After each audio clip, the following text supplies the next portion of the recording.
Hey everyone, today I'm going to talk about why I think you might be using the histogram wrong when editing your photography.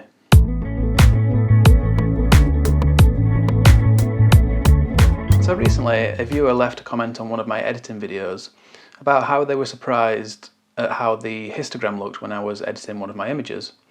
And that got me thinking about how I use the histogram, how other people use it, and I watched some videos on YouTube, and frankly I think a lot of the advice that people give is wrong.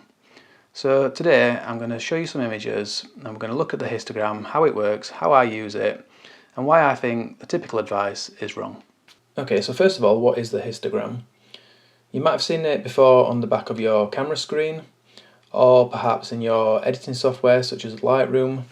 Here I'm in Lightroom, you can see the histogram up here in the right hand corner, and it's basically a graph, and it represents all of the dark and light areas, and in this case colour areas of your image. So just to simplify the explanation of this, I'm going to make this black and white, and you see now all we have is this hill going up, starting from the left, coming up in the middle and coming down to the right hand side. And basically the left hand side of this graph represents dark areas of the image or dark pixels, and the right hand side represents bright or light pixels.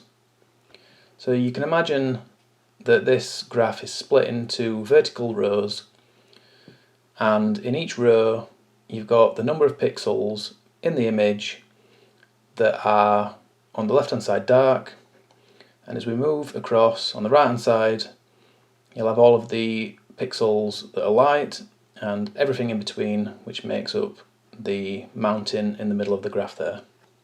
And this mountain is the issue, because what I've found that a lot of people believe, and what I've heard a lot of people on YouTube say as well, is that all images should have a graph or a histogram that looks something like this. So not too much on the left, not too much on the right, and all of your information there in the middle. And as you can see for this image, that happens to be the case. It's fairly well exposed, and we've got that really nice hump, the hill, in the middle there, exactly how they describe. But that's not how all images need to be. If we look at this one, for example, of the moon, you can see we've got the image of the moon there, with all of its different shades of grey, and around the edge it's almost black. In fact, it might even be black. I might have actually made it fully black on purpose to make the moon stand out. And you can see that represented in the histogram, because we've got a nice hump here in the middle, which will be all the data from the moon, but the black area, the space around it, is represented by this really tall column here. And in fact, it's going right off the edge of the image, because you can see that, in fact, when I highlight this little icon here, that actually highlights any areas that are solid black. And normally you don't want those, it doesn't really matter too much in this image, but you don't ever really want fully 100% black areas. And whenever you've got the histogram going right to the top out of the top of the graph area, that's when you know there's probably something going wrong. But this does really highlight that the information in this image is mostly in the middle with the greys, and on the left we've got that really large amount of solid black area around the moon. Likewise, if we look at this image, we can see we've got a really bright area around the bird.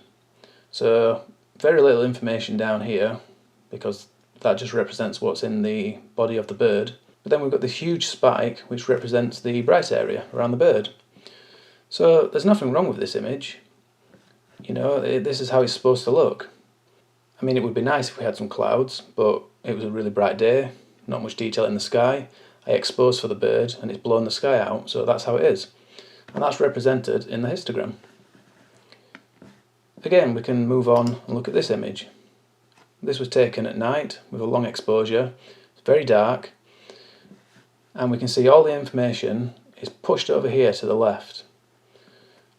Now we could bring that into the middle to make the nice hump that everybody seems to want, and we can do that. A little tip, you can do it by clicking and dragging on the histogram itself. So we can pull that over, bring it into the middle, and that obviously doesn't look right. it's way overexposed now. The light area here in the tower is just blown out, and it doesn't look like night anymore. So that's obviously wrong. And similarly, if you've got an image of an Arctic fox in the snow, firstly, well done. But secondly, it's going to look really high key, it's going to look really bright. I haven't got an image of an Arctic fox, but I have managed to generate this one with AI just for demonstration purposes.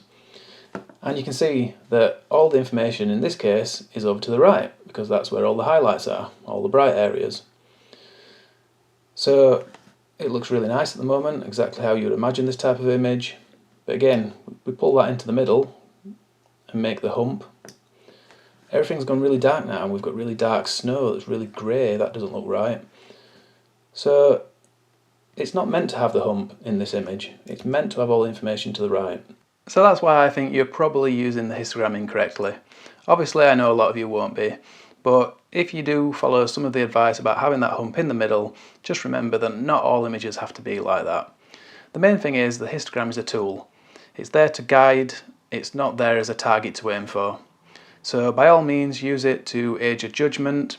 Use it on your camera. It can be really useful if it's a bright day and the light is reflecting on the back of your screen. Perhaps you can't see the overall exposure, but you can see the histogram. It can be really useful to help you see how that image is being exposed. And like I said, use it in your editing software, use it to guide your judgment, but at the end of the day, use your eyes, and that will help you come out with a better exposure overall. That's about it for this video, so a huge thank you for watching. If you have liked the video, I found it useful in any way, just give me a thumbs up just down below. If you're a regular viewer, massive thanks to you, really do appreciate it. And if you're new to the channel and you're not yet subscribed and you'd like to do so, you can just click down there on the big red button, or over here on this picture of me, and that way you'll stay up to date with everything I'm doing. Each and every week, there's a new video every Sunday morning at 10 AM UK time. So I hope you'll join me next week for the next one, but until then, thanks a lot everyone, and bye for now.